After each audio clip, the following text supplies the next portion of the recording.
So in this VN video editor tutorial, I will be showing you how to zoom out a video here on VN video editor. So if I were to play my video right here, as you can tell, there's nothing to do with zoom.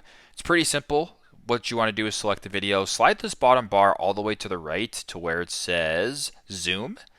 And then once you have zoom, go ahead and select zoom out.